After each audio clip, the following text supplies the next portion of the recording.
مکرم سامعین، اب آئیے میں ایک ایسے خطیب تک پہنچنے کی جسارت کر رہا ہوں جو اپنی زبان کے جادو سے بہت سے دلوں کو موہ لے چکا ہے۔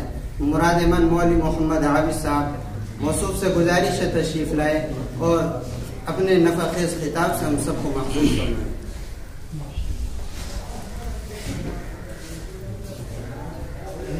الحمد لله رب العالمين والصلاة والسلام على رسوله الكريم أما بعد أعوذ بالله من الشيطان الرجيم بسم الله الرحمن الرحيم ولا تهنوا ولا تحزنوا وأنتم الأعلون إن كنتم مؤمنين صدق الله العظيم۔ صدر محترم، معزز اساتذہ کرام، حاضرین مجلس، انسانیت کے خرمن پر کئی بجلیاں گری ہیں، باغ آدم میں کئی آندھیاں آئی ہیں، وحشت و بربریت کے ہاتھوں نے بارہا انسانیت کا منہ نوچا ہے، لیکن آگ اور خون کا جو کھیل آئے دن آپ دیکھ رہے ہیں شاید ہی کسی نے نہ دیکھا ہو، اور یہ تو طے ہے کہ یہ کھیل اس وقت تک جاری رہے گا جب تک مسلمان غفلت اور لادینیت کے شکار رہیں گے۔ عزیزان ملت اسلامیہ آج جن حالات اور مصائب و مشکلات کا شکار ہے اور جن پریشانیوں کا سامنا کرنا پڑ رہا ہے، یہ انتہائی افسوس کی بات ہے۔ تاریخ کے ایک عجیب دور سے ہم گزر رہے ہیں، باوجود یہ کہ اس کے حل کے لیے مختلف طرح کی کوششیں، اسباب اور تدابیر اختیار کی جا رہی ہیں، مگر پھر بھی تمام تر کوششیں، اسباب اور تدابیر کارگر ثابت نہیں ہو رہی ہیں۔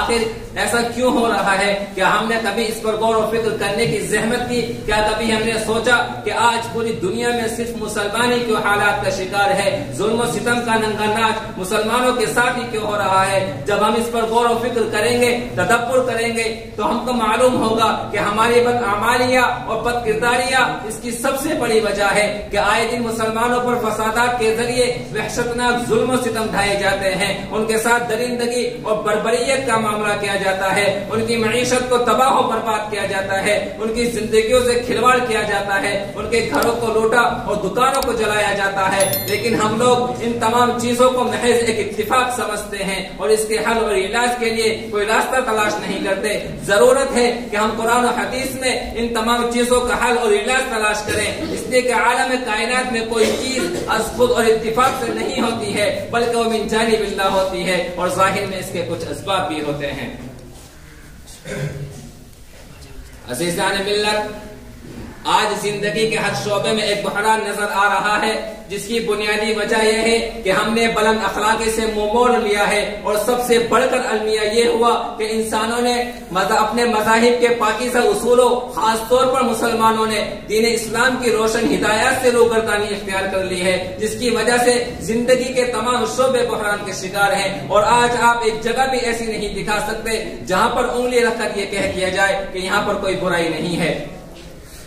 میرے بھائیوں، عصر حاضر میں انسانوں کے سامنے جو بڑے بڑے مسائل پیدا ہو گئے ہیں، ان میں سے ایک بڑا مسئلہ مادیت پرستی ہے کہ آج نفسا نفسی کا عجیب عالم ہے۔ پہلے لوگ ایک دوسرے کا غم بانٹتے تھے، ایک دوسرے کے دکھ درد میں کام آتے تھے، مگر آج کی مادی زندگی نے ساری انسانیت کو تباہ و برباد کر دیا ہے، اخلاق کا دیوالیہ نکل چکا ہے، روحانی قدریں ایک کر کے مٹ رہی ہیں، تہذیب و شرافت زندگیوں سے رخصت ہوتی جا رہی ہے۔ آخر ایسا کیوں ہو رہا ہے؟ کیا ہم نے کبھی ایسا سوچا؟ آخر ایسا کیوں ہو رہا ہے؟ اس لیے کہ ہم نے اللہ اور اس کے حبیب صلی اللہ علیہ وسلم کے بتائے ہوئے طریقے کو چھوڑ دیا ہے، اور آج مسلمانوں کی اکثریت دین سے دور ہوتی جا رہی ہے، نوجوان دین تعلیم سے دور ہو رہے ہیں۔ ہمیں معلوم ہی نہیں ہے کہ شریعت اسلامیہ ہمیں کن کاموں کا حکم کرتی ہے اور کن کاموں سے ہم کو روکتی ہے۔ میرے بھائیوں، آج مسلمان اپنے مقصد کو بھول گئے ہیں، دینی احکامات، نماز، روزہ، زکوٰۃ، حج، ان حکموں کی تکمیل نہیں کر رہے ہیں، اس وجہ سے حالات آ رہے ہیں۔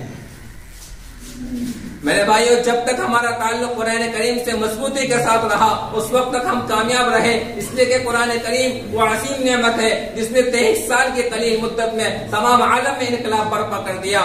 مسلمانوں نے اس کتاب کی بدولت قیصر و کسریٰ، روم و فارس اور اپنے وقت کی سپر پاور حکومتوں کو اپنے سامنے ہتھیار ڈالنے پر مجبور کر دیا۔ مسلمانوں نے دوسری قوموں پر حکومتیں کی اور اپنا دبدبہ بنایا، مگر افسوس پچھلی کچھ صدیوں سے مسلمانوں کے ایک بڑے طبقے نے قرآن مجید اللہ اور اس کے حبیب صلی اللہ علیہ وسلم کے بتائے ہوئے طریقے کو پر سے پشت ڈال دیا اور اس پر عمل نہیں کرتے جیسا کہ عمل کرنے کا حق ہے۔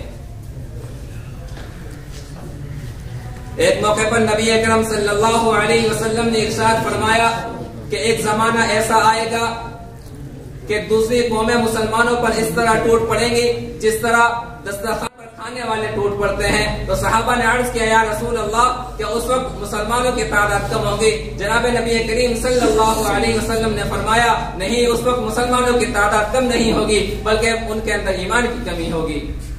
اور یہ فرمان نبی اکرم صلی اللہ علیہ وسلم کا آج بالکل صادق آ رہا ہے، مسلمان تعداد میں بہت ہیں مگر ان کے اندر ایمان کی کمی ہے۔ رب الجلال نے قرآن کریم کے اندر ارشاد فرمایا وَأَنْتُمُ الْأَعْلَوْنَ إِن كُنتُم مُؤْمِنِينَ کہ تم ہی سر بلند رہو گے اگرچہ تم سچے پکے مومن ہو۔